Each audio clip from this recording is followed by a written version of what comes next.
Si estamos de acuerdo, yo creo que podemos ir iniciando la sesión.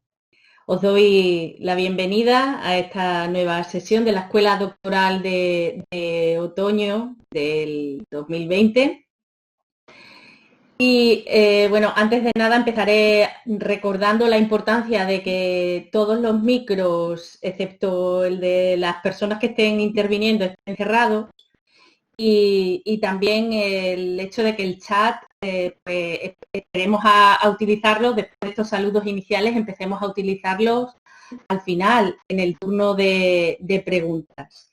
Aunque igualmente también podéis levantar la mano para pedir la palabra y formular oralmente vuestras preguntas al ponente, a Eddie Borges Rey, que nos acompaña en esta sesión y a quien pues le agradezco su aceptación a formar parte de esta escuela doctoral de otoño del 2020.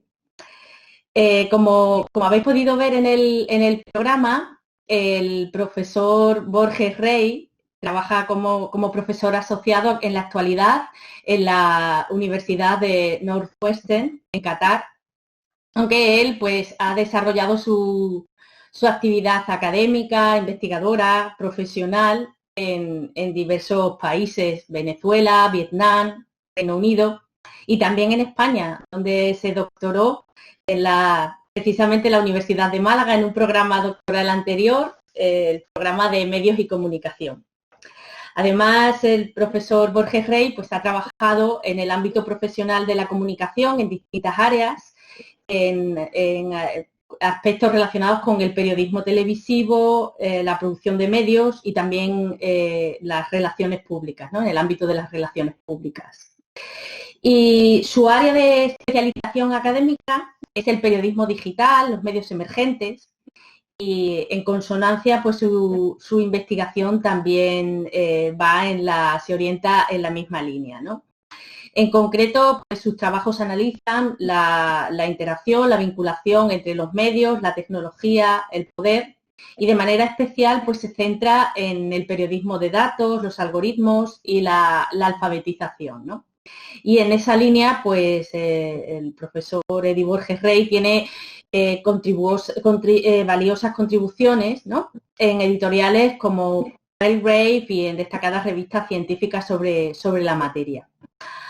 Además, pues él es coeditor del proyecto Life in Data, que está financiado por la Royal Society de Edimburgo y a través del cual pues pudo asesorar al gobierno escocés en materia de alfabetización de datos, ¿no?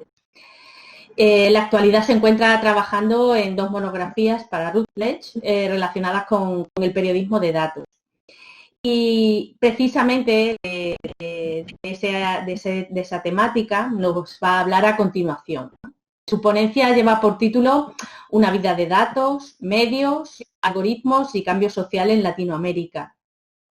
Gracias a los extensos conocimientos del profesor Borges Rey, pues nos va a ofrecer una amplia perspectiva sobre un tema que a mí me parece apasionante y del que estoy convencida pues va a resultar de gran interés para todos los asistentes. Así es que buenos días, bienvenido y cuando quieras, Eddie. Buenos días, profesora Castillo. Muchísimas gracias por su amable introducción y muchísimas gracias a los organizadores de la escuela por haberme invitado. Hacía mucho tiempo que tenía ganas de volver a mi casa a compartir un poco los resultados de esta aventura intelectual que he vivido desde que dejé la Universidad de Málaga. Y bueno, es lo que pretendo conversar un poco hoy. Cuando me preguntaron cuál era el tópico del que quería hablar hoy, pues dije, bueno, ¿por qué no más o menos llevar a todos los estudiantes de la escuela digamos, en esta jornada, en este viaje intelectual en el que he estado yo inmerso los últimos 17 años, y conversar un poco con ustedes, porque también para mí es interesante escuchar lo que tienen que decir todos y tener una conversación al respecto. Así que, si les parece bien, voy a compartir mi pantalla ahora mismo para que puedan ver unas diapositivas que he preparado.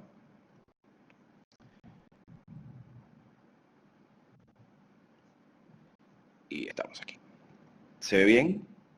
Se ve bien, se ve bien. Perfecto. Muchísimas gracias. La ponencia la he llamado Una vida de datos, medios, algoritmos y cambio social en Latinoamérica. Y durante los últimos 3, 4 años he estado trabajando en un monográfico que pronto se publicará con Routledge, que básicamente estudia la relación entre procesos de automatización, algoritmos, entidades inmateriales, que tienen una marcada influencia no solamente en las interacciones y la vida cotidiana de los individuos, pero a su vez digamos, en los procesos periodísticos, ¿no? Y bueno, básicamente todos esos procesos de automatización se basan tienen su raíz en la idea del algoritmo, ¿no? Imagino que muchos de vosotros ya habéis oído suficiente hablar sobre algoritmos, sobre Big Data, sobre los datos. Y me atrevería a decir que la mayoría de los ciudadanos que viven en las sociedades modernas, en las que, y tal vez no tan modernas, estamos sujetos a estos algoritmos, pero en realidad no tenemos un conocimiento completo, un conocimiento, digamos, también tenemos un conocimiento abstracto de lo que vienen a hacer, ¿no? Y aquí tengo 2 imágenes, básicamente. Una es, que pueden ver a su izquierda, es el algoritmo de Al-Khwarizmi, que fue un gran matemático árabe que trabajó en lo que se llamó la Casa de la Sabiduría en Bagdad, en la era medieval islámica, que fue como quien dice el padre de la idea del algoritmo. El padre fue la persona que ideó lo que hoy conocemos como algoritmo, ¿no?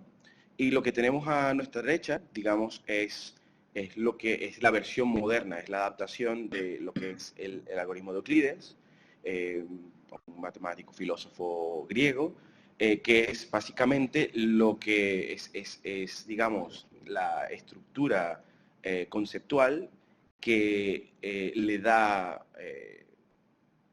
que hace posible digamos, el razonamiento artificial de los computadores, ¿ok? De los ordenadores. Entonces, básicamente, antes de definir qué es un algoritmo, para aquellos que no sepáis,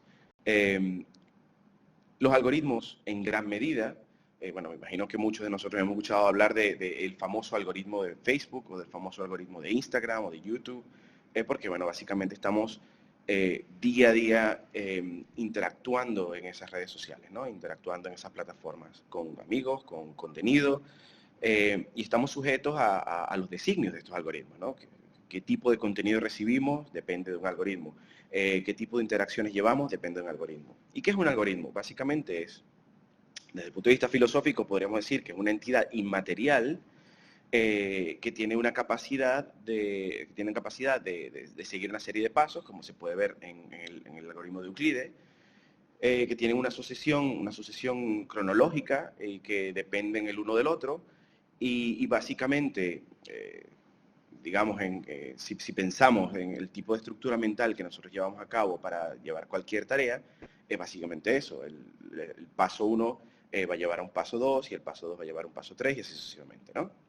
Digamos que este es el esquema mental, o el esquema, digamos, el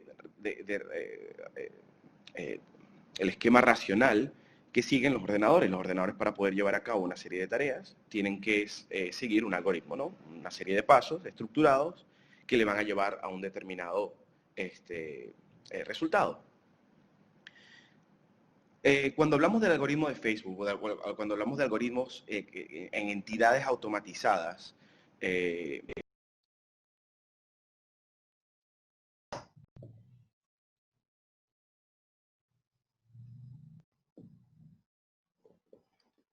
Perdón, creo que habéis dejado hemos perdido la conexión con Eddie, ¿no? Parece que se ha perdido, sí. Porque Sí, ha estaba, desaparecido. no sabía si el problema era mío. Un momentito, que le aviso por teléfono. Sí. Bueno, creo que se ha dado cuenta. ocurre a veces que se pierde la conexión y hay que volver a entrar. Ah, sí. Lo estoy avisando por teléfono, Sí. aunque creo que se ha dado cuenta.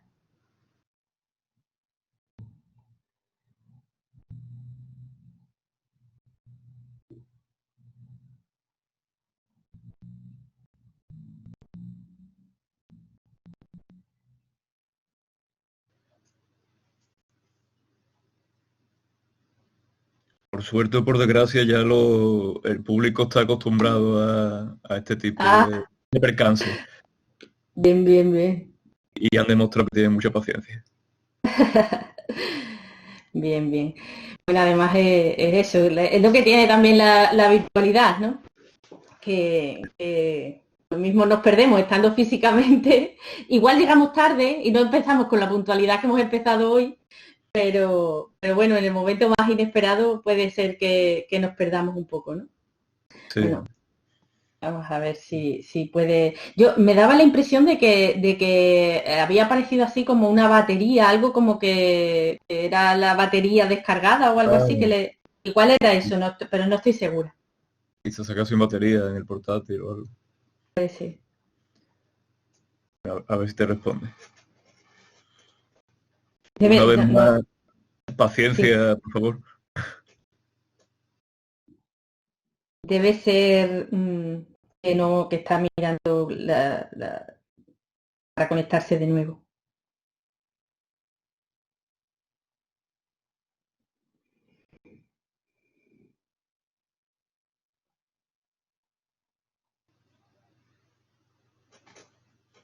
Lo que tiene que hacer es picar el mismo enlace de la sala de nuevo. Se lo voy a comentar, pero no está viendo el mensaje. Voy a llamarlo. Sí. Un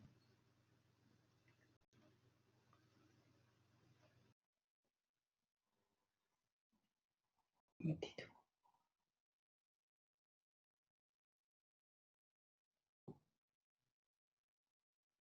Disculpa.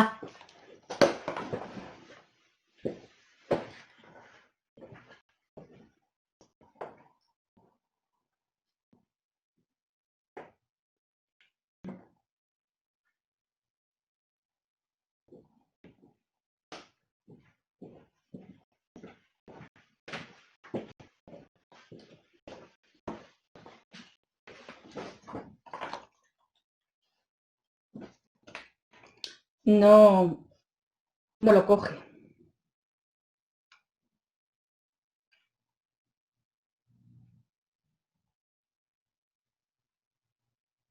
Bueno, paciencia, por favor. Me imagino que debe estar o cambiando de ordenador o conectando la batería o solucionando el problema técnico que seguro que tiene.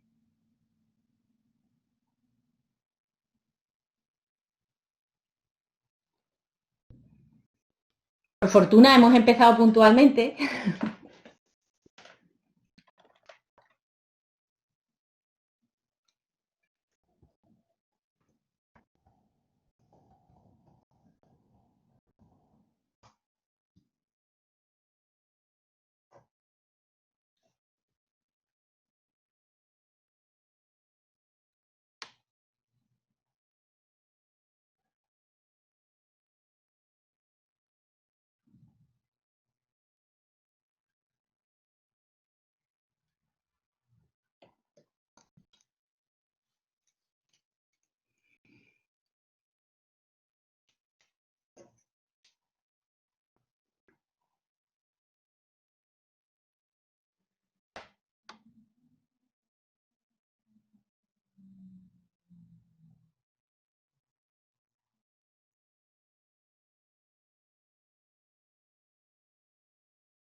Esto, como yo tengo cierta edad ya, esto me recuerda cuando se iba a la conexión de televisión y aparecía la carta de ajuste o similar, diciendo que se había estropeado el repetidor de Guadalcanal, en el caso de Sevilla. No sé si en Málaga ha pasado también eso.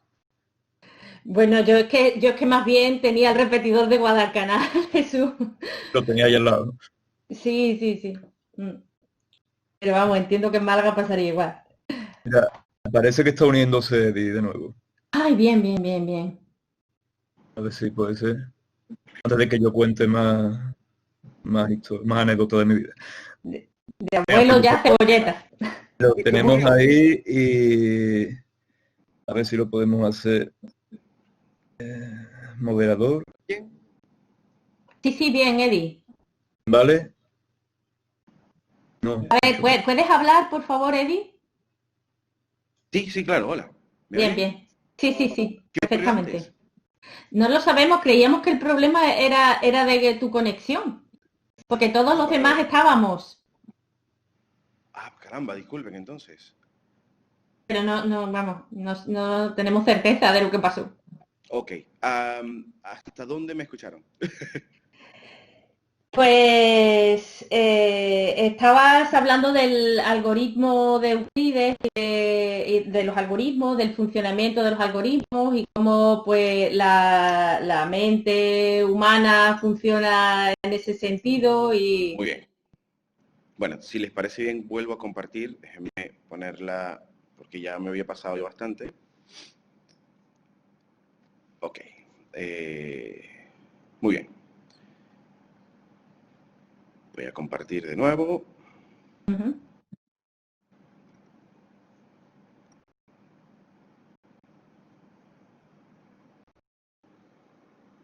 Ok.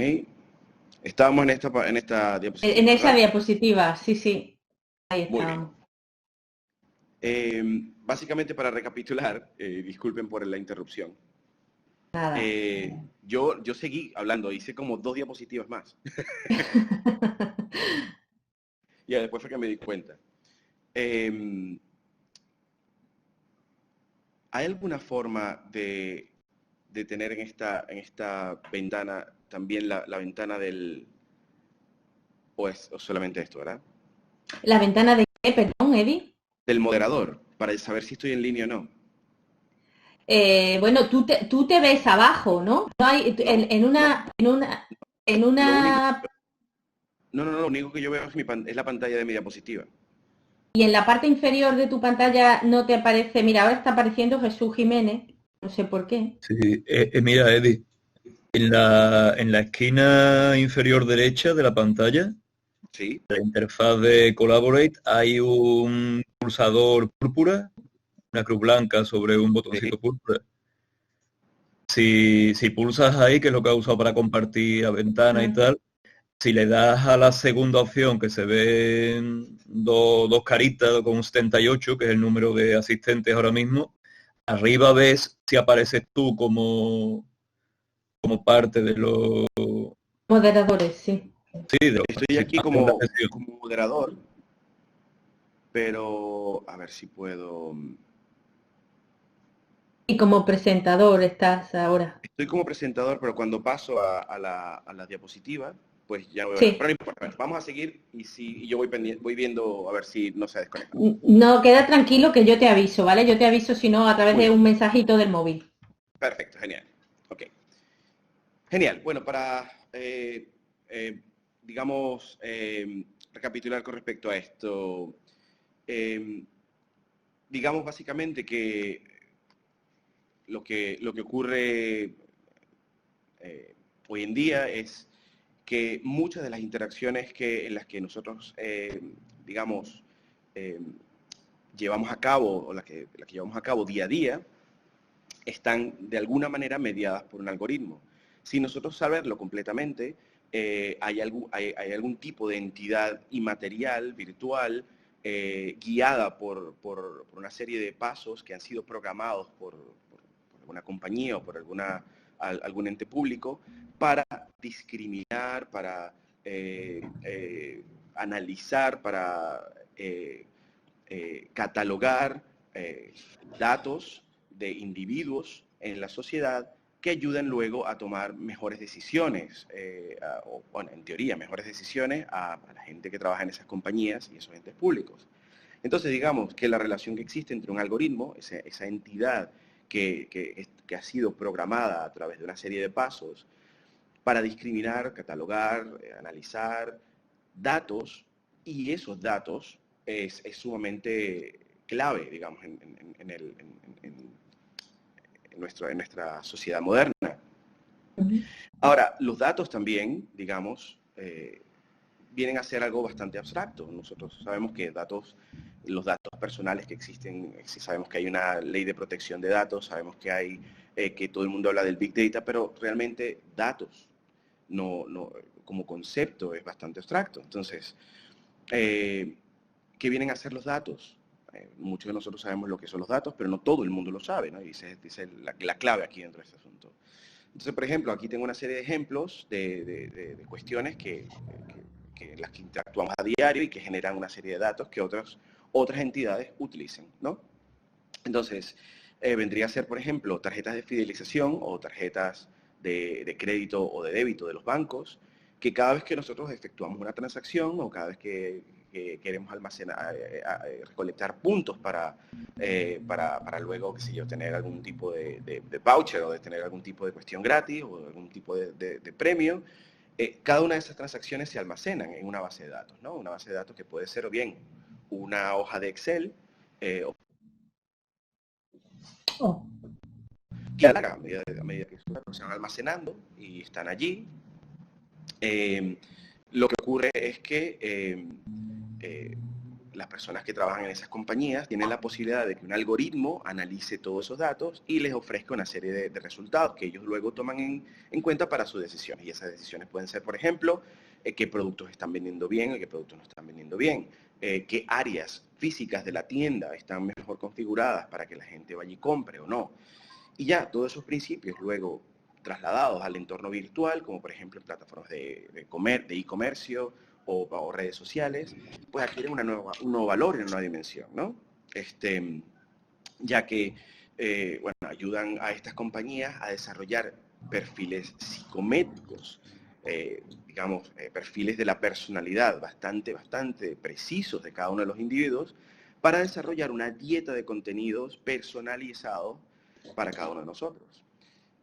A su vez, luego se han desarrollado una serie de tecnologías como estos altavoces inteligentes o el Apple Watch o el Fitbit, relojes inteligentes, o tal vez, por ejemplo, estos medidores de gas, de electricidad inteligentes que están en nuestras casas, que también están almacenando datos diarios de nuestras interacciones en nuestro hogar y que también otras compañías pues pueden analizar y entender. Entonces, para entender bien, tenemos, por ejemplo, una serie de transacciones financieras que se llevan a cabo a través de nuestras cuentas de banco, tarjetas de crédito, tarjetas de fidelización, que son almacenadas como datos. Tenemos una serie de comunicaciones, posts en redes sociales, tablas de clasificación, por ejemplo, como las de la Xbox 360 o cualquier consola de videojuegos.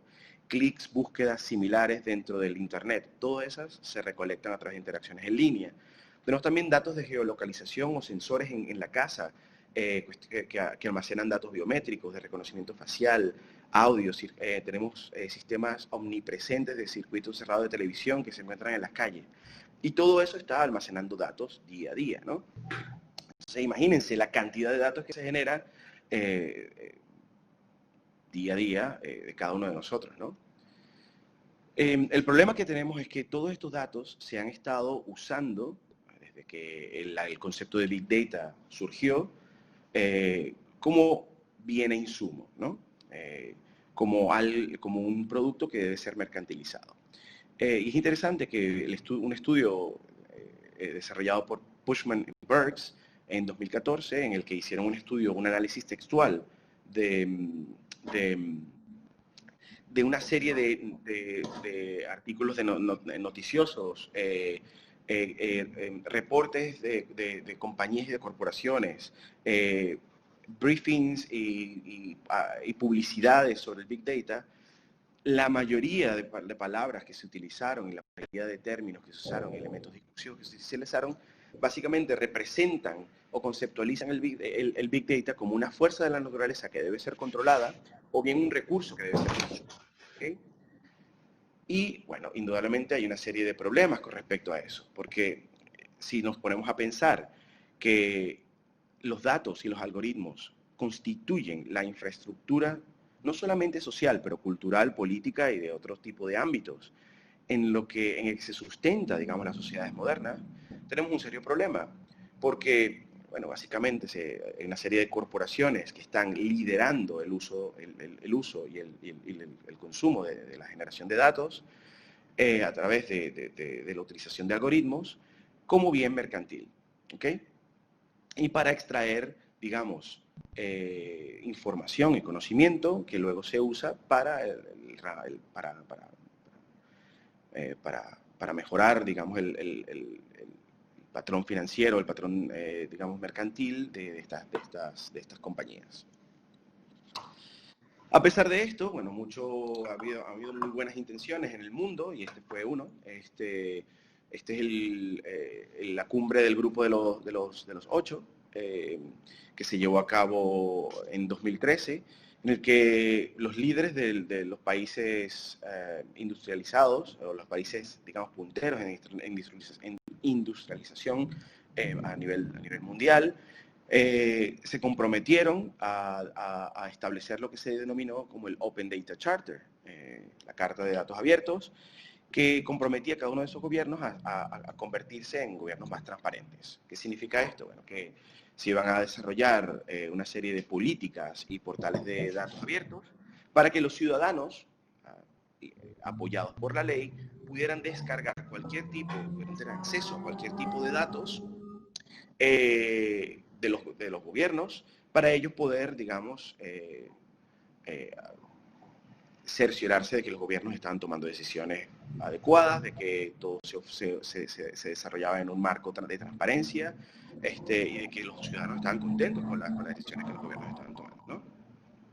¿Y por qué yo llamo esto la ilusión del acceso de datos? Bueno, porque desde que estas políticas de datos se empezaron a implementar, el énfasis siempre ha sido en que los datos se deben poner allí para que la gente los use.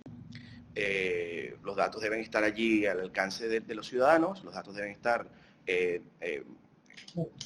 puestos o confeccionados de una manera para que los ciudadanos puedan accederlos, descargarlos y entenderlos.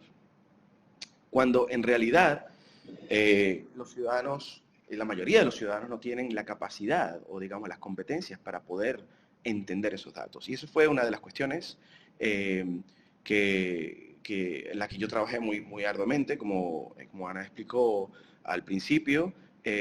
Yo trabajé... ¿Siguen allí conmigo? Sí, Eddie, adelante. Gracias. Cuando tuve la posibilidad de trabajar con el gobierno escocés, en ayudarles a desarrollar una política de datos más abiertos,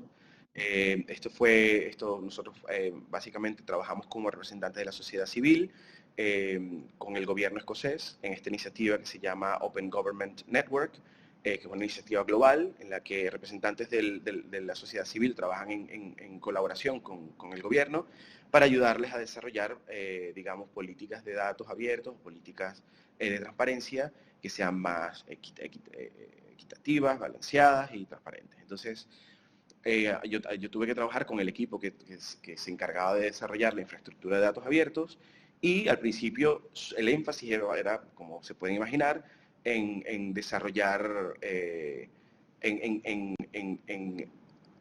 en desarrollar políticas internas para que cada uno de los servicios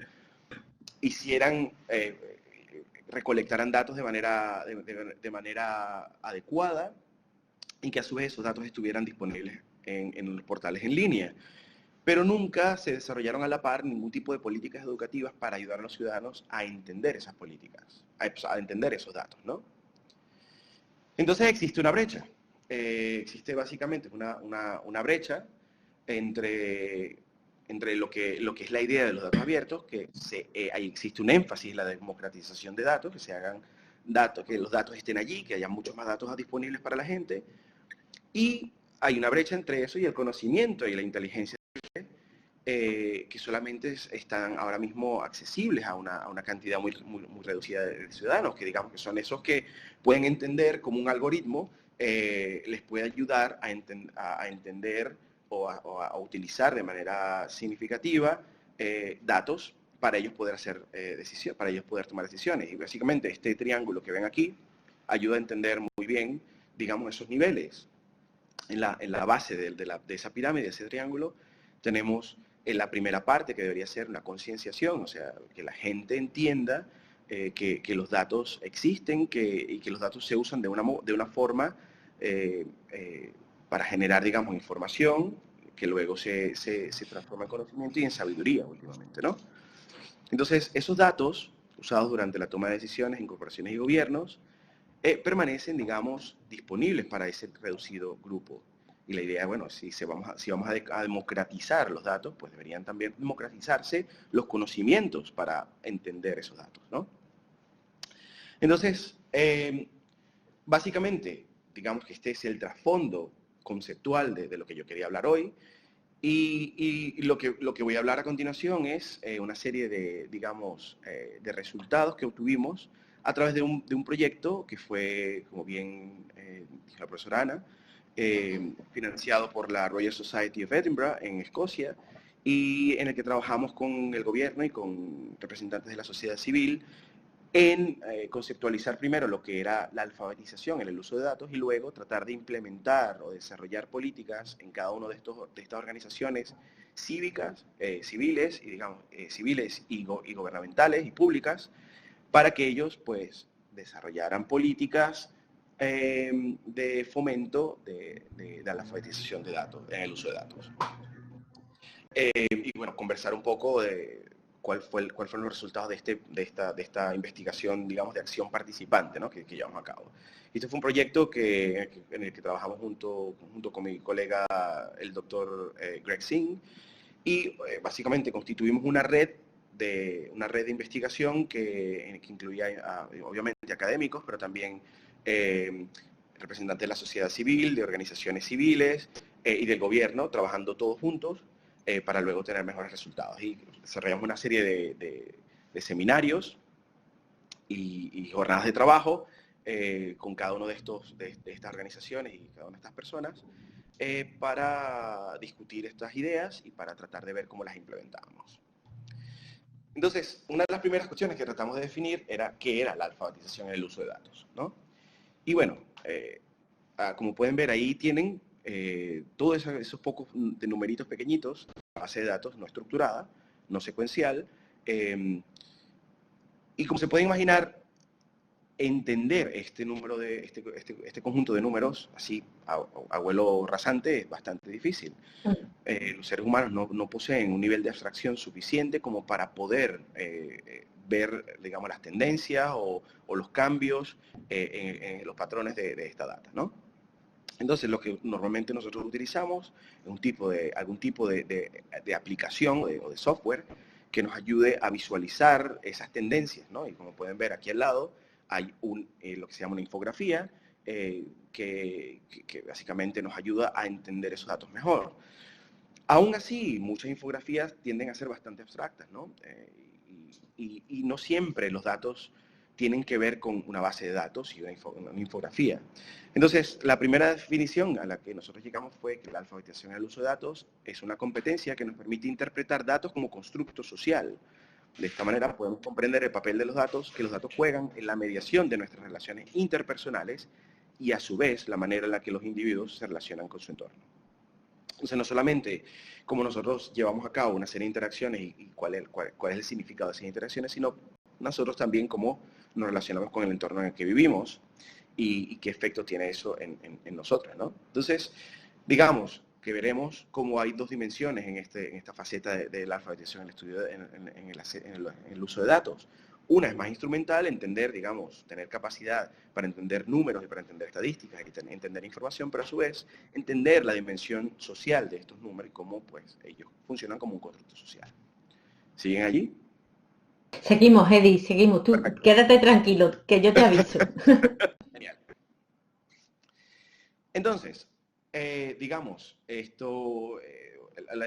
entender los datos es no solamente entender una visualización como esta, que básicamente nos enseña el total de los gastos del gobierno británico, por ejemplo, y cómo ese total que está en el centro se distribuye a través de diferentes partidas que a su vez se distribuyen en partidas más pequeñas, que tienen que ver con el Departamento de Salud, con el Departamento de Escuelas, Niños y Familias, el Ministerio de Defensa, el Departamento de Pensiones y de Trabajo, etcétera, etcétera, etcétera. Entonces, esto, digamos, en teoría ayuda a los ciudadanos a entender en qué partidas se dedica más dinero, cuáles son las decisiones que toma el gobierno en materia de qué entidades da más dinero. Por ejemplo, ciudadanos se podrían preocupar si el gobierno decide dar al Ministerio de Defensa mucho más dinero que al Departamento de Salud o al Departamento de Pensiones, por ejemplo, y bueno, pues eso podría llevar a los ciudadanos a tomar acción colectiva para, digamos, contrarrestar esto, ¿no? Pero de manera más importante para mí, y esto nos ayuda a entender, digamos, esa faceta instrumental o numérica de los datos, o nos ayuda a entender la forma en la que la alfabetización, el uso de datos se puede aplicar de manera más instrumental, pero también es esta, ¿no? Yo me imagino que todos pueden entender esto, pero si no, pues básicamente son dos cerditos en un granero, y dice uno al otro, dice, vaya, ¿no es maravilloso que no tenemos que pagar nada para estar en este granero? Y dice el otro, sí, además la comida es gratis. Y básicamente el meme o el meme dice, está Facebook y tú. Si no estás pagando por ello, entonces tú no eres digamos, el consumidor, ¿no? Exacto, el consumidor. Tú eres el producto que se está vendiendo.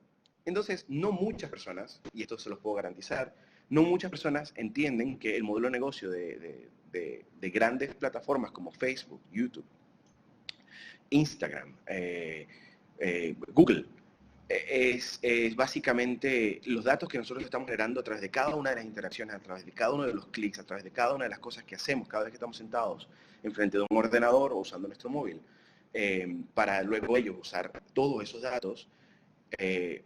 Un algoritmo, pues, básicamente interpreta todo eso y desarrolla perfiles psicométricos que después se comparten con otras organizaciones de publicidad o un poco más oscuras, para ellos luego desarrollar contenido que puede, digamos, alterar o cambiar nuestro comportamiento en línea y también fuera de también offline, ¿no?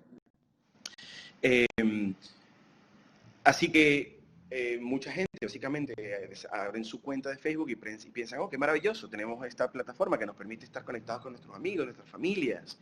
Tenemos WhatsApp y puedo crear un grupo familiar y puedo compartir mis fotos y puedo hacer no sé qué y tal. Y todo esto está muy bien, pero nunca entienden realmente qué es lo que ocurre de trasfondo, ¿no? Y tampoco entienden cuestiones como esta. Este es el famoso modelo del filtro de burbuja que desarrolló el iParser hace mucho tiempo, en el que básicamente los algoritmos que están tratando de interpretar, recordemos que los algoritmos están desarrollados en base a una serie de patrones, no son totalmente inteligentes, no son entidades inteligentes como nos pretenden hacer creer. Entonces, básicamente los algoritmos están tratando de entender lo que nosotros hacemos y en base a repetición, en base a lo que nosotros, consumimos más, ellos empiezan a confeccionar una dieta de contenido que ellos asumen nos va a gustar. Y esto crea una serie de problemas porque crea una burbuja en la que nosotros estamos expuestos a un contenido que el algoritmo está decidiendo para nosotros, pero que no necesariamente significa que nosotros necesitamos. O sea, el iParser pone como ejemplo que, por ejemplo, él dice, a mí me gusta yo soy una persona de inclinación política liberal, y a mí me gusta estar expuesto a ambas, ¿no? a perspectivas más liberales, a perspectivas más conservadoras, para poder tener un debate, para poder tener una conversación al respecto. Pero si estos algoritmos empiezan a decidir que como yo soy liberal, yo debería solamente consumir contenido que le gustan a los liberales, entonces ya no estoy expuesto a las perspectivas de los conservadores. Y ocurre lo que ocurre siempre, pues digamos lo que está ocurriendo más frecuentemente, que no vemos que existe una gran cantidad de personas que van a apoyar a personas como Donald Trump y a llevarlos a la presidencia, ¿no?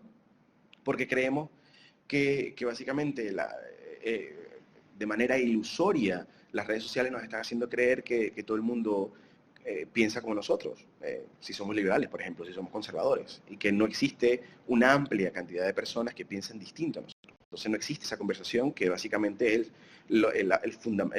digamos, la base de la idea de la democracia, ¿no? Este es otro ejemplo muy interesante. Yo me imagino que muchos de ustedes que tienen hijos saben que es ClassDojo, que es, digamos, una plataforma educativa que se ha vuelto sumamente famosa, que han adoptado muchísimas escuelas a nivel global, que básicamente pues funciona como una red social, tiene un sistema de gamification que le da a los niños premios si hacen las cosas de acuerdo a lo que la plataforma considera adecuado. Y bueno, trae una serie de problemas adicionales que muchos de los profesores no entienden ni son conscientes de, como por ejemplo todos estos datos personales que se están incluyendo en la plataforma, que son de nuestros niños, que son, digamos, parte de lo que es la población vulnerable, que debería ser protegida con respecto al consumo de sus datos, van a un agujero negro, a una caja negra, no sabemos a dónde van esos datos, cómo se utilizan para desarrollar perfiles psicométricos de nuestros hijos. No solamente eso, luego, digamos, los esquemas de gamificación que se desarrollan, cómo puede que se inclinen a favorecer determinados comportamientos, como por ejemplo, si tú haces esto, obtienes un premio, y ya los niños no hacen las cosas por el hecho de aprender y de hacer algo nuevo, sino por el hecho de obtener un premio, una gratificación instantánea. Entonces hay una serie de problemas que, bueno, que no se están estudiando y que no se están comprendiendo, ¿no? Que están ocurriendo por debajo de la mesa, ¿no? Entonces existen básicamente dos niveles de alfabetización de datos, ¿no? El primero, digamos, es una alfabetización de datos más funcional, que tiene que ver con la alfabetización informacional, la alfabetización estadística o la aritmética elemental. Y después existe una alfabetización más crítica, que tiene que ver con entender los datos como constructo social, los datos como mediadores, o los datos como prevalentes y omnipresentes, ¿no? Entonces, por ejemplo, nosotros tendemos a asumir que muchas personas pueden entender un gráfico como este, ¿no? Y esto básicamente es lo que se llama un scatterplot. Disculpen que no me sé el término en Gráfico de puntos o diagrama de puntos. Perfecto, diagrama de puntos. Muchísimas gracias, Ana. Y básicamente lo que estamos viendo aquí, para poder entender cómo estos datos tienen significancia o son significativos, es que tenemos que entender que estos datos, estos puntos, los más cercanos entre ellos, desarrollan lo que digamos correlación, ¿no? Tienen correlación. Y esa correlación genera una tendencia, ¿no? Pero eso es, digamos, bastante abstracto para muchas de las personas. Entonces, bueno, entendemos que mucha de la gente, de las personas, no entienden estos aspectos más instrumentales.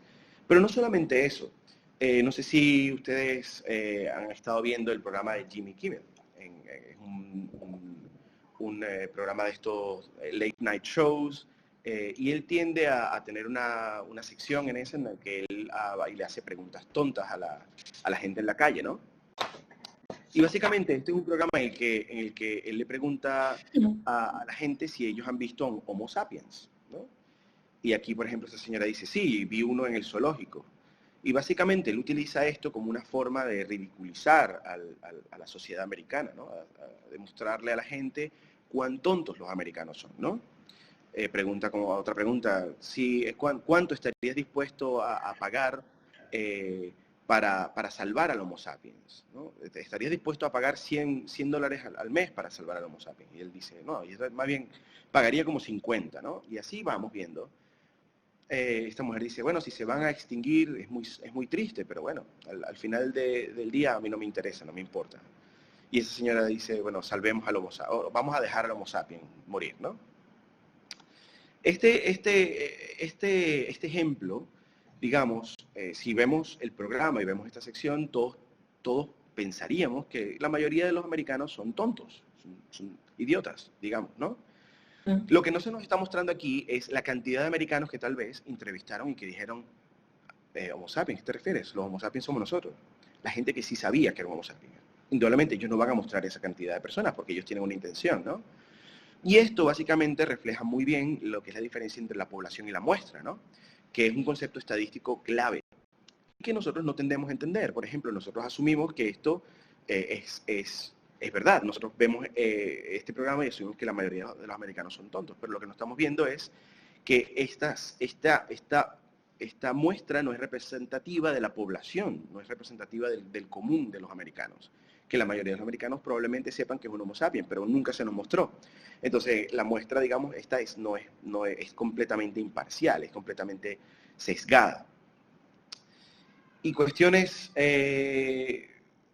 como estas ocurren porque, bueno, cuando nosotros utilizamos data que ha sido recolectada de manera sesgada, o cuando nosotros utilizamos algoritmos que han sido desarrollados de manera sesgada, digamos, las personas que han desarrollado esto embeden en los algoritmos sus propios sesgos raciales, de género, etcétera. Estos algoritmos reproducen y amplifican estos sesgos sociales, que es otro de los problemas, digamos, de los algoritmos desde el punto de vista crítico, ¿no? Y esto ocurrió con el algoritmo que se encarga de hacer la autocompleción de frases en Google. Cuando uno escribe, por ejemplo, mass shootings are, Google se encarga de usar un algoritmo que entre las búsquedas más comunes sugiere una serie de posibilidades para que tú no tengas que terminar de escribir, sino que escojas uno.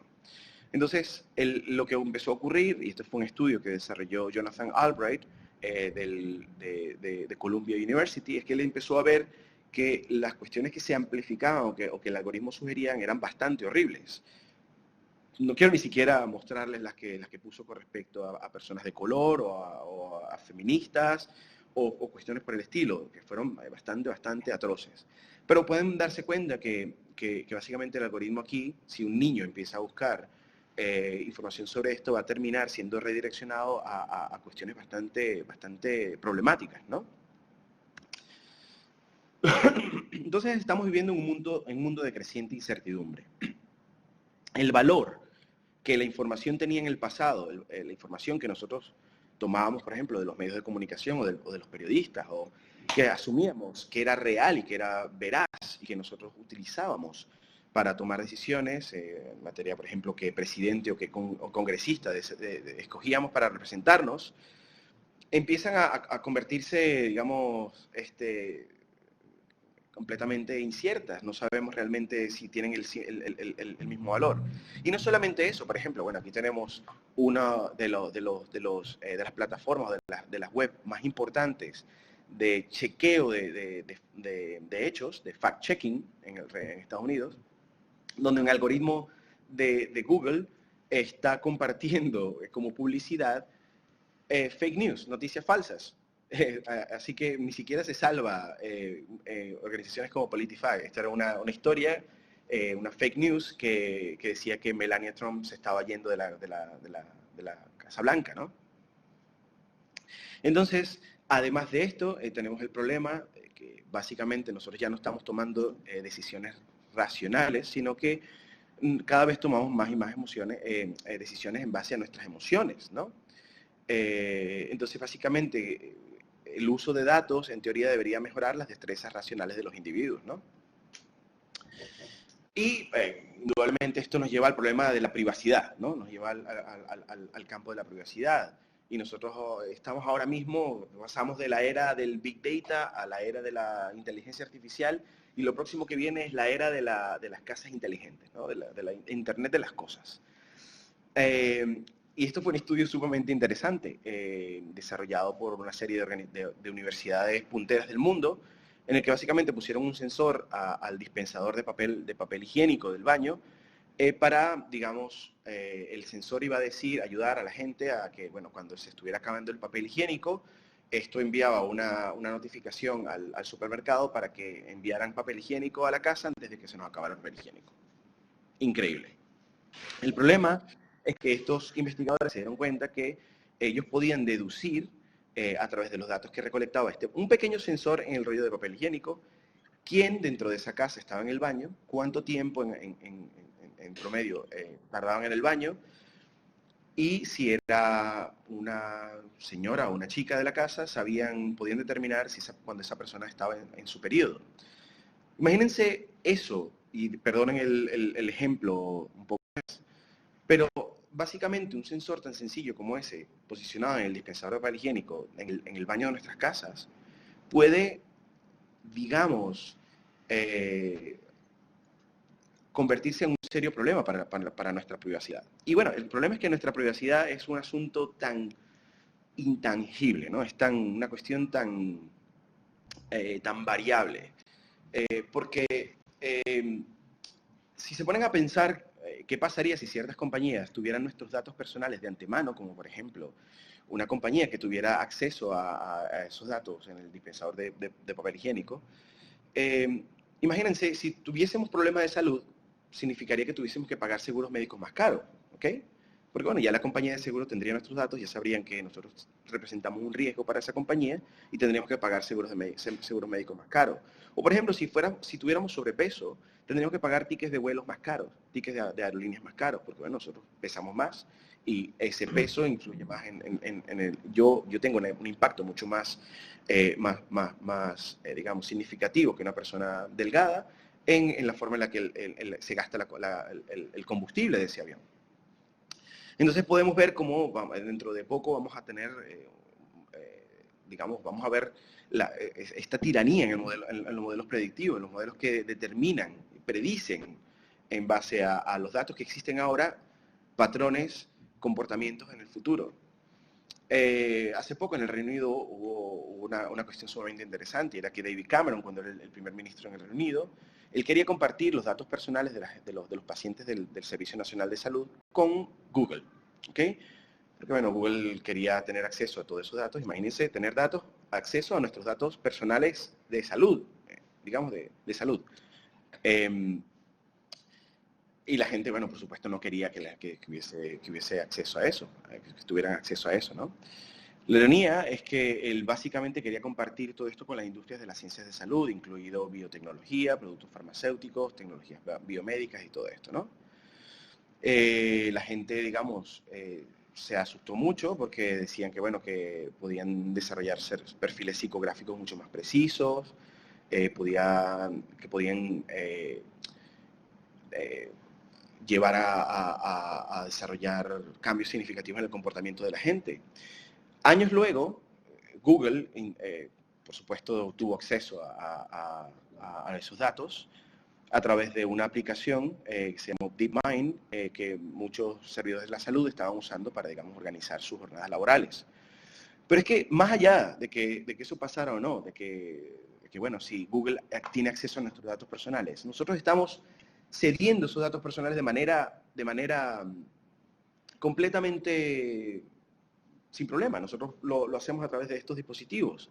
Si nosotros estamos usando uno de estos, muy seguramente Apple está almacenando nuestros datos de salud. Y para corroborar esta idea de que nosotros estamos cediendo nuestros datos de manera, digamos, completamente normal y sin ningún tipo de problemas, BBC hizo una encuesta en Estados Unidos en el 2015 en el que le preguntaban a la gente si ellos estaban dispuestos a ceder sus datos personales para rastrear posibles amenazas terroristas. Y la gente dijo que sí, que siempre y cuando eso los mantuviera a salvo, pues ellos preferían ceder sus datos personales.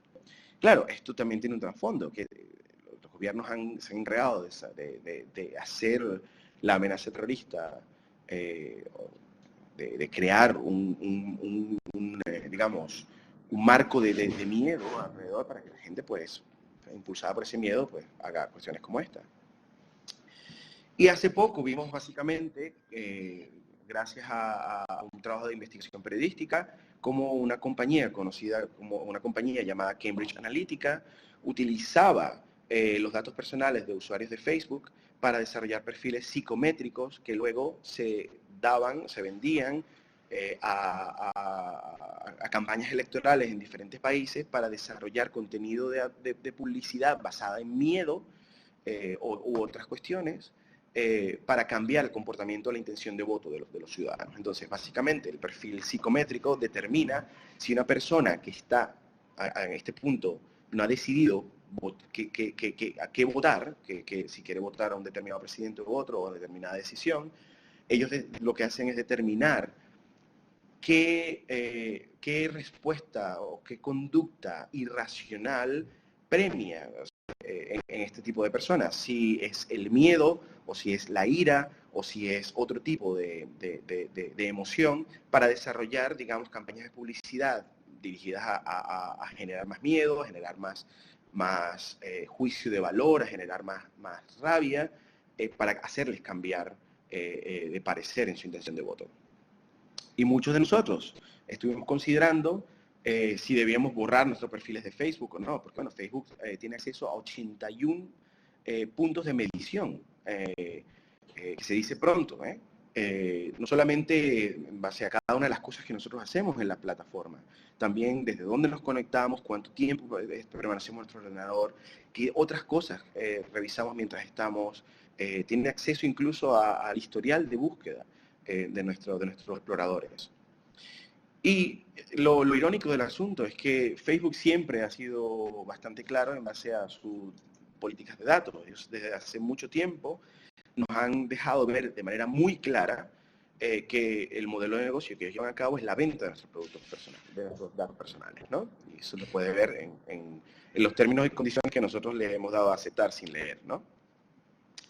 Incluso si nosotros usamos en otras plataformas nuestros datos de acceso de Facebook, Facebook eventualmente va a obtener también, va a acceder a los datos de esas plataformas en las que nosotros estamos accediendo con sus datos y credenciales, ¿no?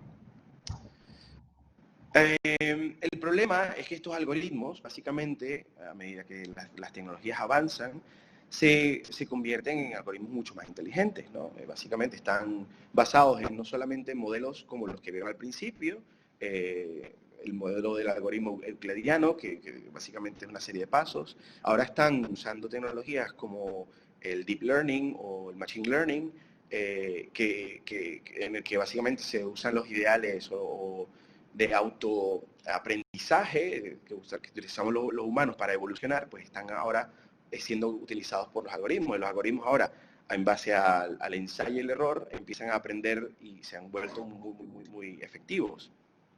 Y ahí el Times publicó hace poco un artículo en el que un algoritmo desarrollado por investigadores de Stanford, usando los likes que nosotros ponemos en Facebook, puede desarrollar un perfil de personalidad mucho más digamos, preciso y conocerte mejor que muchos de tus familiares. Entonces él decía el artículo decía que si con solamente 10 likes, usando 10 de tus likes, el algoritmo podía conocer tu personalidad mejor que cualquiera de tus colegas del trabajo.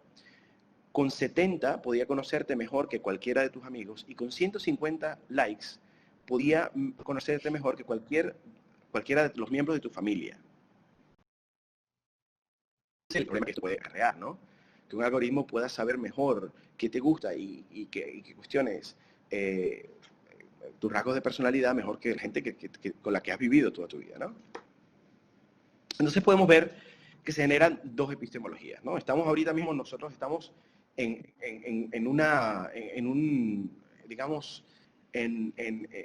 luchando entre dos epistemologías, ¿no? Entre dos formas de generar conocimiento. Una es el conocimiento generado por las máquinas, que está basado en modelos predictivos y en la predicción, y no el conocimiento generado por humanos, que está basado en teoría, en decisiones racionales y en evidencia tangible.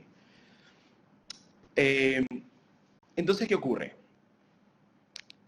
Lo que yo planteo el día de hoy es que la alfabetización de datos, en el uso de datos, se utilice para empoderar a los ciudadanos. Que cambiemos la perspectiva de los datos y del algoritmo como bien mercantil, que es utilizado por unos pocos a nivel de altas esferas corporativas y del gobierno para ayudarlos a tomar decisiones que en el mayor de los casos no benefician al general del colectivo, y que ayudemos a través de la alfabetización en el uso de datos a que los ciudadanos tengan mayor mayor conciencia de la forma en la que sus datos se usan y puedan contrarrestar esto de alguna manera, ¿no? Generar cambio social. Voy a darles un ejemplo muy rápido. En el Reino Unido salió un reporte de Ofgem, que es el ente regulador de la energía en el país, que sacó un reporte en el que decía que la tarifa, o sea, digamos, el papelito que recibimos todos los días explicando la tarifa del consumo eléctrico de nuestro mes, mucha gente, los consumidores, los clientes de las compañías eléctricas, no se cambiaban a un proveedor que les ofrecía una mejor tarifa o un mejor trato, porque en realidad ellos no entendían la forma en la que las tarifas se hacían. O sea, ellos no podían entender los números que estaban en esos digamos, payslips que recibían cada día, ¿no? Cada mes tú recibes cuánto consumiste, ellos no entendían eso y por ende no se cambiaban a uno que les daba uno mejor. Entonces, esto es para básicamente entender cómo el uso de datos no solamente ocurre de manera abstracta, ocurre de manera bastante práctica cada día en nuestro día a día. Y cuando nosotros estuvimos trabajando en nuestra red, estuvimos viendo básicamente cuál es el nivel de alfabetización en el uso de datos que tenemos que tener, ¿no? Porque tenemos que convertirnos en estadísticos, tenemos que convertirnos en matemáticos, tenemos que saber todo esto. Y básicamente nosotros desarrollamos lo que es la analogía del mecánico. Y dijimos, bueno, básicamente todos nosotros, si queremos aprender a conducir, tenemos que aprender un poquito de mecánica, saber cómo cómo cambiar una llanta si se nos rompe, tenemos que saber cómo ponerle agua al radiador, cómo ponerle gasolina al coche. Pero si se rompe, básicamente recurrimos a un mecánico, que es el que sabe cómo repararlo. Pues exactamente basado en ese principio, nosotros deberíamos tener un conocimiento, digamos, muy general y básico, especialmente desde el punto de vista de datos como construcción social, y luego recurrir a especialistas si tenemos, digamos, problemas, ¿no? Mucho más avanzados. Y en base a esa idea, muchos colectivos sociales han empezado a implementar lo que se llama la idea del data champion, ¿no? Digamos, un facilitador, evangelista, traductores, defensores. Son representantes o personas que viven en esa comunidad que tienen conocimiento un poquito más avanzado en materia del uso de los datos y que pueden ayudar a gente de esas comunidades a reducir esa brecha que existe entre el acceso a los datos y la capacidad para extraer conocimiento de esos datos, ¿no? Últimamente es el principio de no solamente de democratizar el acceso a los datos, pero democratizar la capacidad para extraer conocimiento de esos datos. Y por ejemplo, esta es la página del gobierno de Australia, que tiene una lista bastante extensa de Data Champions en cada una de las comunidades a las que las personas pueden recurrir cuando tienen problemas, como por ejemplo, oye, mira, mi factura de la electricidad, ¿qué opinas? ¿Podría cambiarme a otra que me ofrezca una mejor tarifa? Y cuestiones por el estilo, ¿no?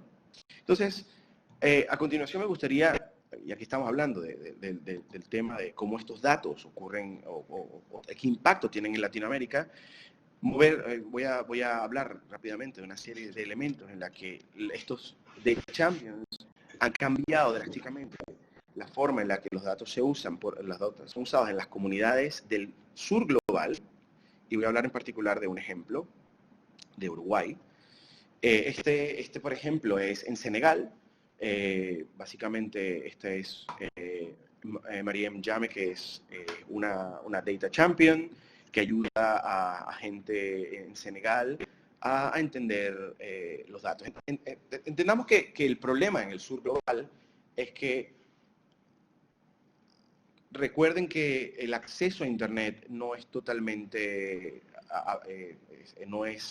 el acceso a Internet en el sur global no es prevalente, o sea, está todavía en ello. En muchos países, muchos continentes en los que el acceso al Internet está muy por debajo del 50%, la penetración del Internet está muy por debajo del 50%, no todo el mundo tiene acceso ni siquiera a líneas telefónicas, imagínense.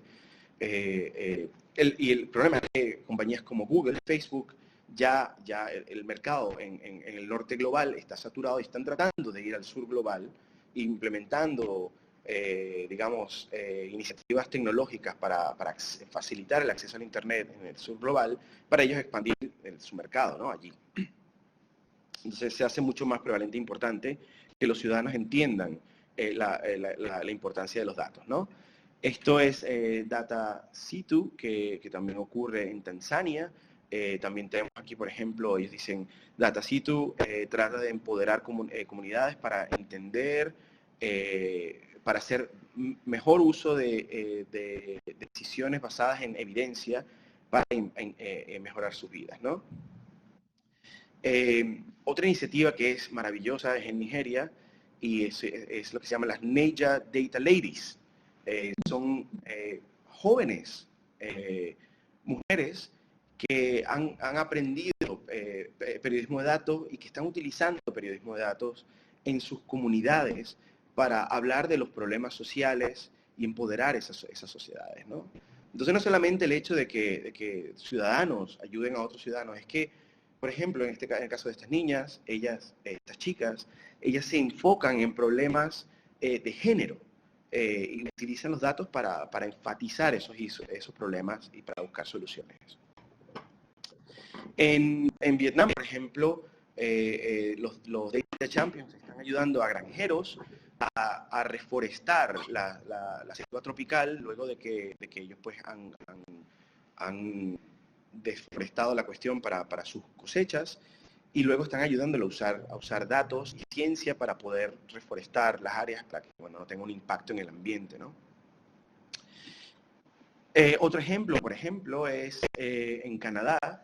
Las comunidades indígenas sienten que la forma en la que el gobierno canadiense los representa de manera de identidad no es la adecuada, y ellos pues, han recurrido a un data champion para contrarrestar la forma en la que los datos se usan en el gobierno para representar a esas comunidades en materia de identidad. Entonces, básicamente ellos han utilizado los datos para desarrollar, digamos, patrones o datos de identidad mucho más cercanos a lo que ellos piensan que les representa. En Uruguay, una iniciativa sumamente interesante que tiene que ver con la salud, ¿no? Se llama Uruguay a tu servicio. Fue una iniciativa que se desarrolló entre el gobierno y otros iniciativas ciudadanos, que básicamente ayudaba a los ciudadanos a entender mejor problemas de salud, ¿no? Y problemas del servicio de salud, para tener mejor acceso a los datos médicos, para tener mejor acceso a qué hospitales ir, a qué hospitales tener mejores opciones y cuestiones por el estilo. Esta fue una iniciativa que fue bastante exitosa en Uruguay y que, bueno, se han visto replicadas en muchos otros países de Latinoamérica. Ahora, el problema que existe en Latinoamérica es que, lamentándolo mucho, en Latinoamérica estamos muy por detrás en muchos sentidos. En muchos otros estamos muy adelantados, pero estamos muy atrás en muchos sentidos cuando tiene que ver en términos de acceso a los datos, ¿no? Por ejemplo, créalo o no, México, que es uno de los países, digamos, más desarrollados en Latinoamérica, en el centro, pero América Latina, tiene, digamos, una política de datos abiertos que es bastante nueva. Fue hasta hace muy poco que México logró implementar y desarrollar una política de datos abiertos.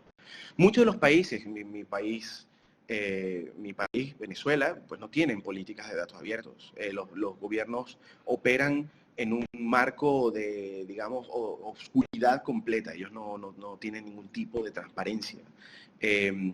Digamos que países como Argentina sí que tienen, digamos, una tradición mucho más activa en materia de acceso a datos, pero hay diferentes niveles de desarrollo.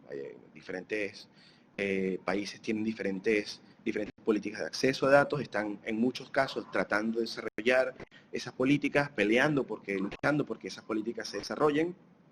En otros, pues hay, digamos,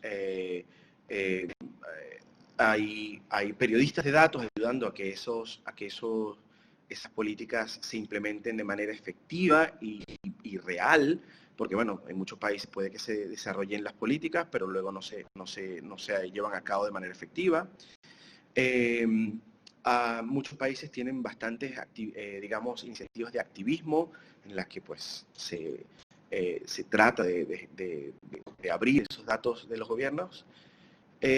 Muy pocos países han desarrollado políticas significativas o trascendentales en materia de incrementar o de mejorar el acceso a la alfabetización en el uso de datos. Y como bien dije, compañías como Google y Facebook están trabajando de manera bastante feroz en expandir sus mercados, y ellos ven oportunidades dentro de continentes como Latinoamérica para bueno, crear iniciativas en los colegios donde pues regalan tablets o lanzar globos aerostáticos para poder dar acceso a internet gratuito a la gente en esos países para expandir su mercado, ¿no? Sin nosotros tener realmente conciencia de cómo esto afecta a los países latinoamericanos. Y el problema básicamente es que muchas de estas iniciativas están desarrolladas en el norte global. Hay muchos de estas iniciativas de alfabetización en el uso de datos que se desarrollan por personas, han sido desarrolladas por personas y por entidades y entes, digamos, que tienen mentalidades del norte global, que no entienden muy bien las problemáticas que vivimos nosotros en Latinoamérica y no desarrollan contenidos adaptados a lo que nosotros vivimos allí. Entonces, eso genera una serie de problemas adicionales. Entonces, básicamente lo que ocurre en Latinoamérica es que a pesar de que hay iniciativas muy buenas, por ejemplo, el periódico La Nación de Argentina, cada año gana premios en base a los proyectos de periodismo de datos que desarrollan a nivel global, digamos, que desarrollan en Argentina, pero que tienen, digamos, son reconocidos a nivel global. Pero eso ocurre solamente en Argentina, ocurre muy poco en otros países. Hay iniciativas de periodismo de datos y colectivos de periodismo de datos que han trabajado en países como Colombia, en Venezuela, en otros que han también sido reconocidos internacionalmente. Hay proyectos punteros de periodismo de datos como el que existe en Cuba, donde por supuesto no existen políticas de datos abiertos y ellos se han encargado de desarrollar proyectos de periodismo de datos increíbles, siendo muy creativos y usando su imaginación.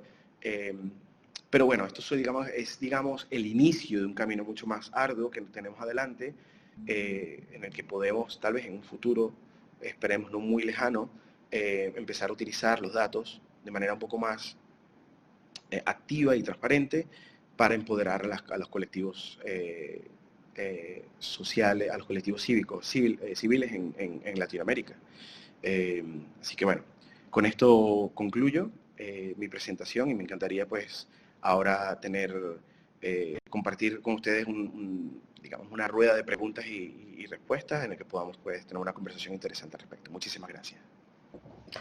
Pues muchas gracias, Eddie, por acercarnos a este apasionante mundo del periodismo de datos y de la alfabetización y por hacernos llegar esas iniciativas que nos resultan tan ilustradoras, ¿no? Tan ilustrativas, perdón. Y abrimos, si os parece, ese turno de preguntas que decía Eddie anteriormente. Si os parece, como yo decía al inicio de la sesión, podéis usar o bien el chat o bien levantar la mano para que yo dé paso y poder formularle directamente la pregunta a Eddie. No sé si esto es un comentario o una pregunta. Alexandra Ranzolín dice que Venezuela tiene el peor internet del mundo. La educación a distancia, por ejemplo, es muy difícil solo para un pequeño porcentaje de la población. Y hay otra pregunta. Sí, Eddie. Solamente Muchas gracias, Alexandra. Indudablemente el tema no solamente es del peor Internet del mundo. Venezuela tiene serios problemas en la actualidad con respecto a la infraestructura eléctrica. Hay apagones a cada rato que por supuesto tienen un impacto adverso en, digamos, la conexión a Internet.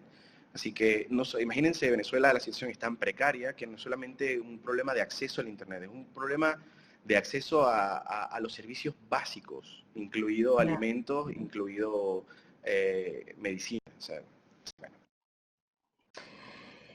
Por aquí Pamela Joana Cruz nos dice, bueno, te felicita por la exposición y te consulta, en el periodismo de datos se entrevistan los datos para obtener historias y narrar. ¿Eso mismo sucede con datos para la investigación? Muchas gracias, Pamela. Es una pregunta sumamente interesante. El periodismo de datos básicamente se basa en los mismos principios de las ciencias sociales. Uno de los pioneros en la creación de lo que se llamó el periodismo sustentado por Computer Assisted Report. Periodismo asistido por computadores, por ordenadores. Exacto. Básicamente era un Philip Mayer, que era un académico de las ciencias sociales, que utilizó todas esas herramientas y todos esos marcos que se utilizan en el análisis de las ciencias sociales en el periodismo. Y eso transformó el periodismo como lo conocemos ahora, que básicamente utiliza muchísimas de las herramientas, incluidas las entrevistas etnográficas, por ejemplo, o el análisis de números estadísticos, o la interpretación de los datos dentro de lo que es la narrativa. Así que el periodismo de datos básicamente utiliza exactamente las mismas herramientas que las ciencias sociales y que últimamente lo que se llama el Computational Social Sciences, las ciencias sociales computacionales, utilizan. Así que básicamente los periodistas de datos utilizan una base de datos, tratan de extraer de esa base de datos alguna información interesante, digamos, la noticia, y después buscan entrevistados que pongan esa noticia en contexto. Básicamente esa es la idea. Y es lo que hacemos nosotros en la investigación también. Por eso es que yo, como antiguo periodista, ahora como investigador, pues me siento como pez en el agua, porque hago exactamente lo mismo. Por aquí, Guillermo Paredes pide la recomendación de algún autor referente en la materia de algoritmos que deciden por los usuarios el contenido que muestran. Sí, Guillermo, muchísimas gracias por tu pregunta. Pues ahora mismo hay muchísimos. Yo aquí tengo el último libro de Lev Manovic, no sé si lo puedes leer. Sí, se ve perfectamente. Se llama Cultural Analytics. Lev Manovic ha sido uno de los precursores digamos, en el estudio de lo que es estas, digamos, entidades automatizadas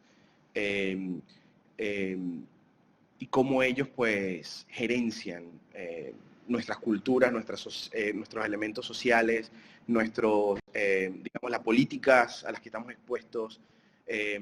Así que te recomendaría que comenzaras con él y ya más adelante podría recomendarte, si quieres, que envíame un email y yo te puedo recomendar otra literatura. También por aquí piden Laura Manzano, pues te felicita y te pregunta, te pide alguna recomendación sobre herramientas para trabajar con datos en Twitter, que es el entorno donde ella va a realizar su tesis. Y si tienes algún consejo o indicación para enfrentarse a esa red social, desde el punto de vista del investigador. Twitter, muchas gracias, Laura. Twitter es una de las plataformas en las que puedes extraer bastantes datos. Tienes dos vertientes. Una, sabes que Twitter tiene una API, que básicamente es una interfase en la que tú puedes extraer información. El problema es que si quieres usar la API gratuitamente, vas a estar constreñida a un cierto número de tweets en el espacio de tiempo en el que tú quieres descargar. Tendrías que pagar para poder tener acceso ilimitado. Entonces, básicamente, a través de esa API te da una serie de opciones, en una interfase que te da una serie de opciones, por ejemplo, si quieres hacer búsquedas en base a hashtags, si quieres hacer búsquedas en materia, desde el punto de vista de usuarios, si quieres buscar en materia de términos, y luego, pues, te da digamos, un marco de tiempo, un marco temporal, que tú dices, quiero bajarlo desde este día hasta este día, y descargas todo eso. Luego hay una serie digamos, de herramientas que puedes utilizar hay muchas gratuitas online que puedes buscar que te pueden ayudar incluso sin descargar la información. Todo depende de cuál es tu pregunta de investigación y qué es lo que quieres determinar. Si quieres, Laura, igual me envías un email y yo te puedo ayudar al respecto. Muchas gracias, Eddie, por tu ofrecimiento. Ximena te felicita por la exposición y bueno, dice, el tema de algoritmos siempre resulta inquietante porque nos asusta esa cantidad de datos que dejamos a diario en la nube de modo inconsciente. Y pregunta, ¿cómo podemos acceder a esa alfabetización de datos y ser data champions? Es una excelente pregunta, Ximena, y me encanta que más allá de que preguntes, por lo menos se vea que tienes la iniciativa de convertirte en una champion para poder ayudar dentro de tus comunidades. Yo creo que hay dos dimensiones. Y bueno, yo recuerdo que cuando yo decidí estudiar periodismo, porque yo hice mi bachillerato, lo hice en ciencias, ¿no? En Venezuela, bueno, y me imagino que muchos de ustedes han vivido la misma experiencia.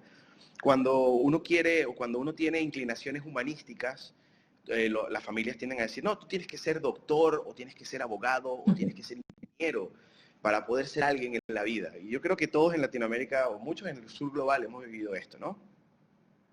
Y yo recuerdo que, bueno, que en bachillerato yo hice eso, hice ciencias, y hice física, matemáticas, pero al final no me gustaba, ¿no? Y no hice humanidades. Y terminé estudiando periodismo porque no quería saber más nada de matemáticas. Irónicamente, aquí estoy de nuevo haciendo investigación sobre periodismo de datos, y lo que yo hice al principio fue, digamos, desarrollar un poco ese marco de alfabetización en el uso de datos más crítica inicialmente. Y eso lo haces leyendo muchos de estos autores como Letmanovic, leyendo sobre periodismo de datos, leyendo mucho sobre esto. Y una vez que ya desarrollas, digamos, esa comprensión crítica, es cuando el cuerpo te va a pedir, o la mente te va a pedir, empezar a aprender un poquito más de estadística y mejorar un poquito más. Y todo hay muchas herramientas, digamos, plataformas de aprendizaje en línea que te pueden ayudar a mejorar tus capacidades, tus competencias en estadística y todo eso. Yo ahora mismo, pues empecé a hacer un máster en ciencia de datos, entonces cuestión porque me empecé a sentir un poco limitado desde el punto de vista de investigación. Entonces te recomiendo que básicamente empieces a leer un poco sobre estas cuestiones críticas del uso de datos y los algoritmos. Hay, digamos, dos líneas de investigación que se están desarrollando en la actualidad. Una se llama Critical Algorithm Studies, estudios críticos de los algoritmos, y Critical Data Studies, o estudios críticos de los datos, que puedes encontrar mucha investigación allí que te puede ayudar. Hay muchísima literatura sumamente interesante sobre, por ejemplo, cómo los datos o el uso de datos, o la forma en la que los datos han sido usados en nuestras sociedades modernas han invisibilizado a la mujer, por ejemplo, o cómo generan segregación, sesgos raciales, cuestiones por el estilo. Hay mucha información sumamente valiosa e interesante en estos estudios, y después ya verás que poco a poco vas a querer aprender sobre estadística. Muchas gracias, Eddie. Milagros Expósito pregunta que, bueno, felicita por la ponencia y tiene un par de preguntas. En primer lugar, el tema del microtargeting y el uso que se puede hacer de él para la publicidad, campañas políticas, como el caso del Analytical, que has comentado antes, el Cambridge. ¿Y qué opina de los algoritmos creados a través del pago a personas que establecen qué censurar en redes sociales? Personas anónimas que establecen patrones. Excelente pregunta, María Milagro. Básicamente es el gran problema el que nos enfrentamos ahora, y me encantaría poder tener una respuesta. Yo pienso que muchas personas son de la idea de que digamos, en el pasado, y si te pones a pensar en cuando Habermas hablaba de la esfera pública y cómo los medios tienen un fuerte impacto en esa esfera pública, en la forma en la que el conocimiento, y cuando piensas también en ideas como la de Burgess y Lockman, cuando ellos hablan de cómo los medios ayudan o influencian o impactan la forma en la que con el colectivo interactuamos para construir la realidad. Imagina cómo digamos, el poder político está migrando de esas plataformas, de los medios de comunicación, a los gigantes de Internet, como Facebook y Google. Ahora son ellos los que tienen el poder para construir nuestra perspectiva, nuestra visión de la realidad. El problema que tenemos con eso es que los medios de comunicación son altamente regulados, hay, digamos, esquemas de regulación, pero no solamente esquemas de regulación, también existen esquemas de autocontención o de autorregulación que existen, o sea, los medios están sujetos a ciertos códigos de ética y a ciertas leyes. Porque las empresas como Google y Facebook operan dentro de un marco totalmente distinto, son corporaciones que están protegidas por la ley, que no tienen que ser transparentes, que no tienen que compartir, digamos, el desarrollo, el diseño de sus algoritmos. Ellos no están sujetos a las mismas regulaciones. Entonces hay muchas conversaciones que dicen que como estos actores se han convertido, han adquirido tanto poder en la forma de influir los patrones y las dinámicas sociales modernas, ellos tienen que ser regulados también, pero existe, esa es la pelea, digamos, la pelea que existe ahora. Ellos no quieren ser regulados, por supuesto, porque ellos quieren operar, digamos, en el mismo entorno de libertad que ellos tienen, y bueno, muchos están tratando de crear patrones, como por ejemplo la Comunidad Europea, en la que los ciudadanos puedan decidir qué datos comparten y qué no. Pero al final nosotros no tenemos idea nosotros pensamos que es una cuestión benigna, ¿no? O sea, nosotros decimos, bueno, ¿qué puede hacer Facebook con mis datos? ¿Qué puede hacer Facebook? No me importa, con tal y yo puedo tener acceso a Facebook y hablar con mis amigos, no me importa lo demás.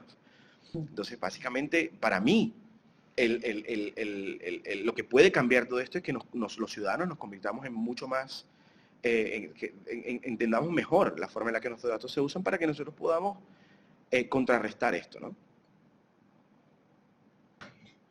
Muy bien, gracias, Eddie. Amparo Gijón, no sé si entiendo, Amparo, bien tu pregunta. Dice, ¿tiene algún límite legal o de otro tipo la recogida de datos?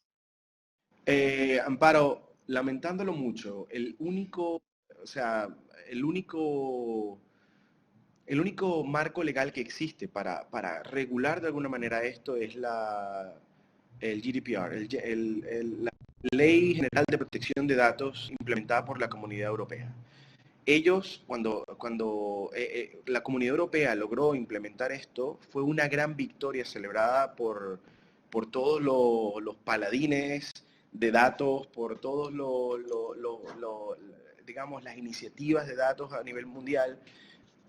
Lo que tienen que entender también es que el sistema de medios de Europa es muy distinto al sistema de medios norteamericano.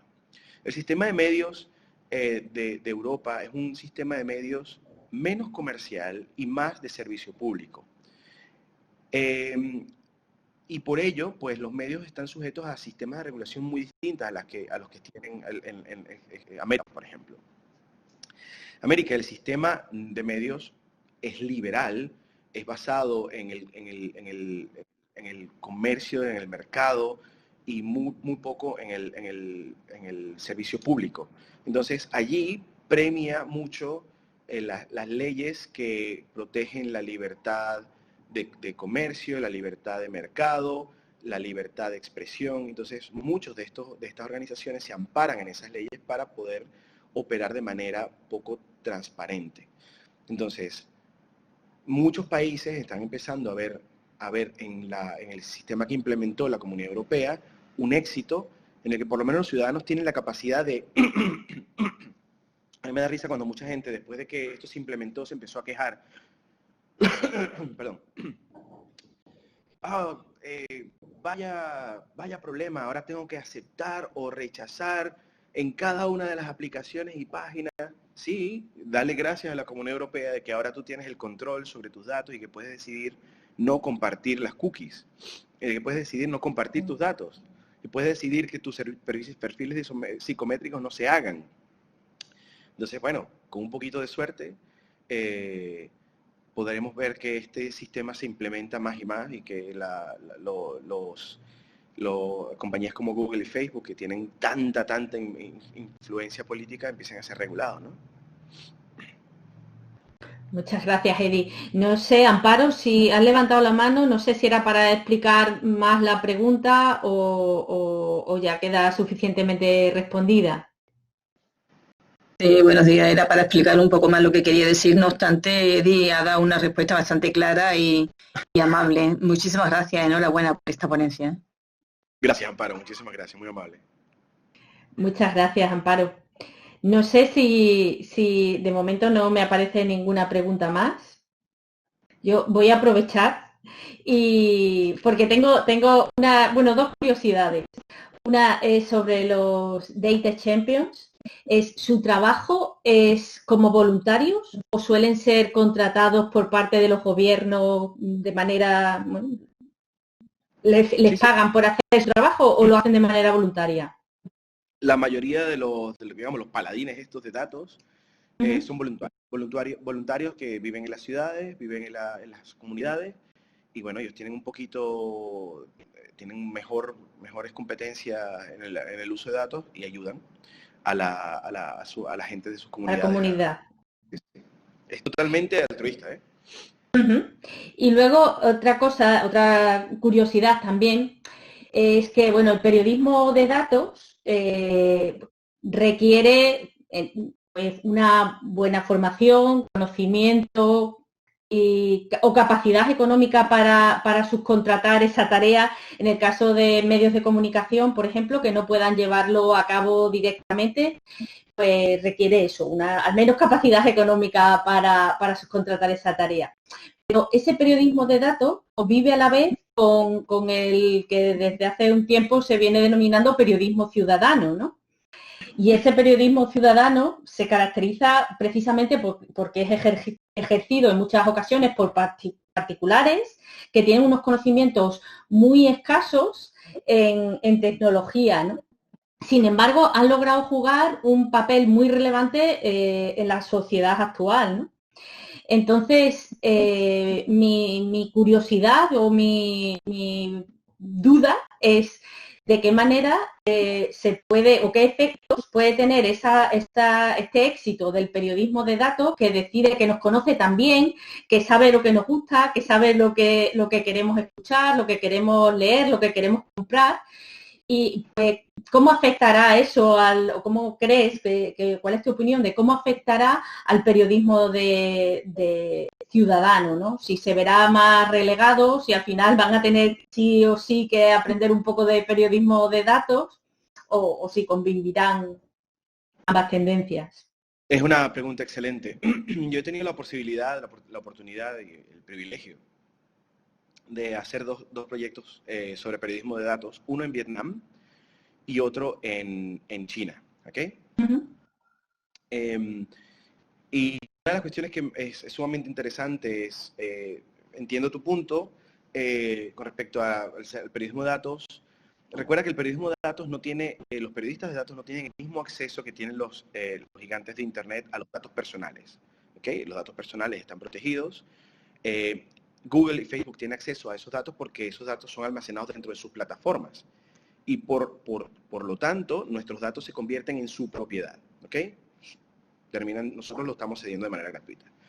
Los datos a los que los periodistas de datos tienen acceso son por lo general datos abiertos que se comparten, que comparten los gobiernos, o datos que ellos generan en muchas ocasiones a través de iniciativas de crowdsourcing.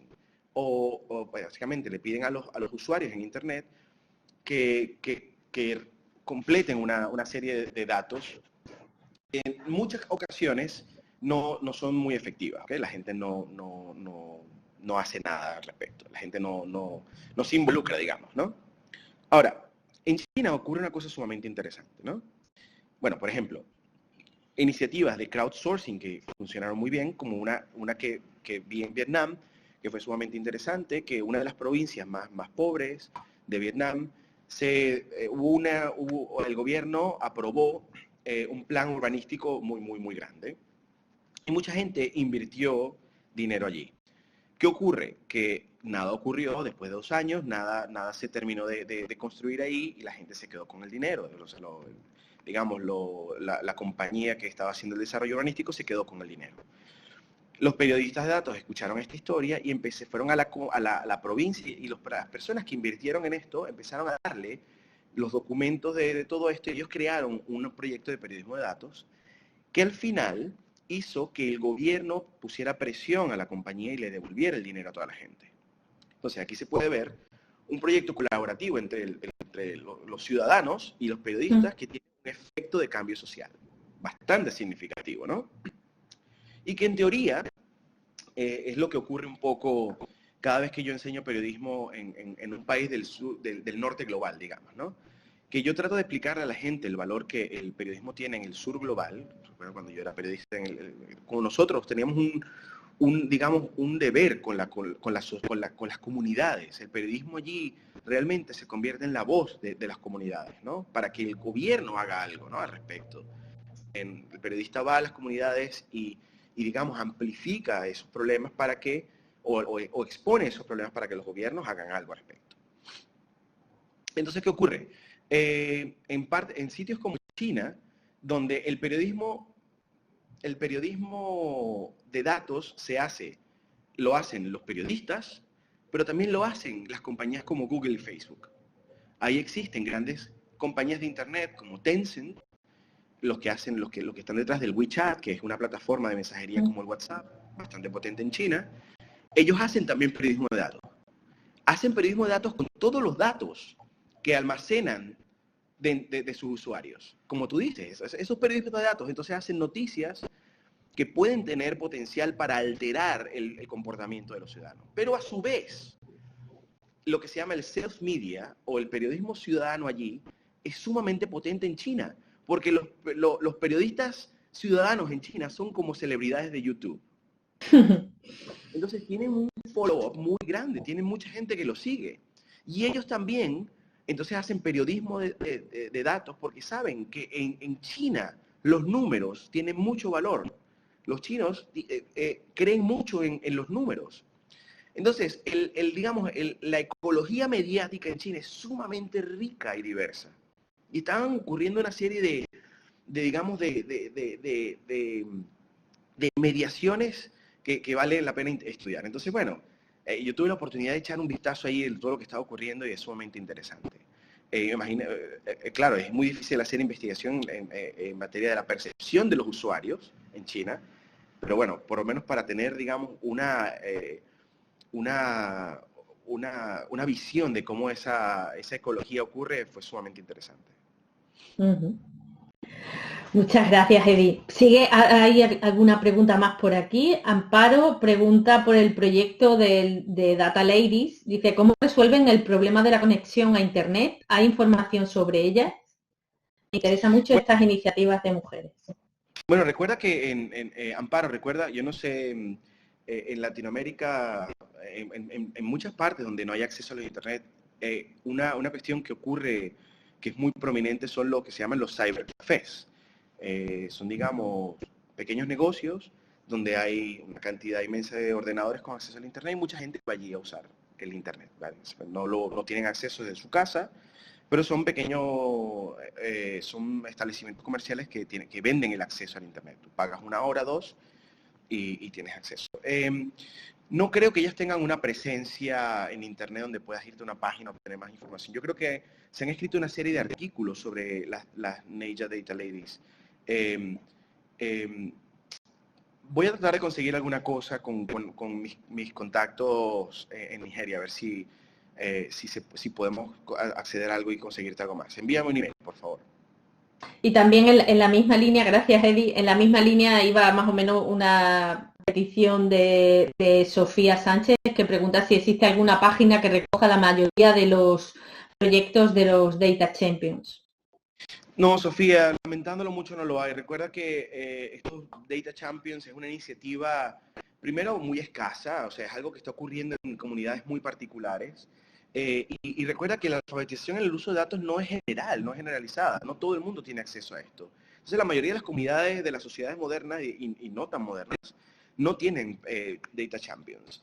Y no es un colectivo, digamos, global, es algo que son iniciativas que están ocurriendo, digamos, bottom-up, o sea, que son impulsadas por los ciudadanos.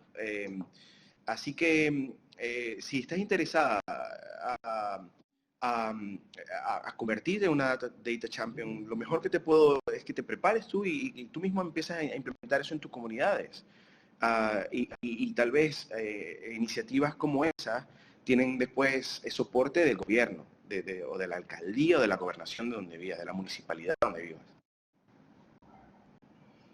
Claro, es que sería un reto, pero es que básicamente todos estos colectivos han salido así, han emergido a través de un reto. Ellos han visto el reto en su comunidad y básicamente ellos han impulsado este cambio social básicamente porque es, digamos, la precariedad es la que impulsa este tipo de cuestiones, ¿no? Como ocurre en muchos de los países del sur global. Ciertamente eso es la necesidad lo que activa este tipo de iniciativas, claro que sí. Bueno, no sé si hay alguna cuestión más. No parece que haya ninguna mano levantada, ni veo aquí ningún mensaje en el chat. Solamente decirle a María del Rosario que sí, que estamos bastante cerca de 1984. Sí. Ah, perdón, se me ha colado por ahí. Sí, era el comentario. Cierto. Bueno, pues de miedo, dice. Bien. Por aquí, bueno, pues te felicitan por la intervención.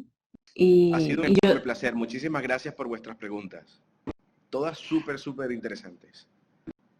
Pues yo también quiero agradecerte tu intervención y felicitarte por ella. Ha sido muy interesante todo lo que has compartido con nosotros, la parte también tan ejemplificadora con tantos casos y tantas iniciativas que ya ves que han suscitado bastante interés por parte de los asistentes. Así es que te doy la enhorabuena y te felicito.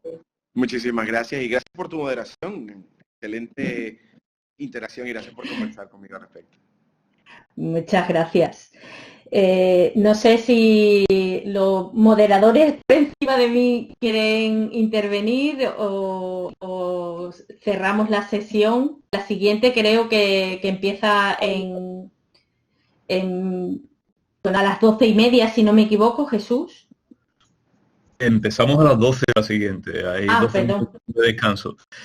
Felicitar a Edith por su magnífica conferencia y además comprobado que ha suscitado muchísimo interés por parte de nuestro doctorando. Ha habido una respuesta estupenda y mucha interacción. Ahora sí, muchísimas gracias por tu generosidad y por tu trabajo. Ha sido un enorme placer, Jesús. Muchísimas gracias, de verdad. Pues a ti. Y Ana también, muchísimas gracias por la moderación, ha sido estupenda y ha capeado algún temporal de conexión que hemos tenido en algún momento. Estupendo. Disculpen por eso, la verdad. No, sí. No, sí. Eso es que es así, ¿no? Pues sí, pues nada, abrazo. Y a doctorandos y demás público, en 12 minutos continuamos en esta misma sala virtual de plenaria. ¿Vale? Muchas gracias por vuestro interés también. Muchas gracias. Hasta luego.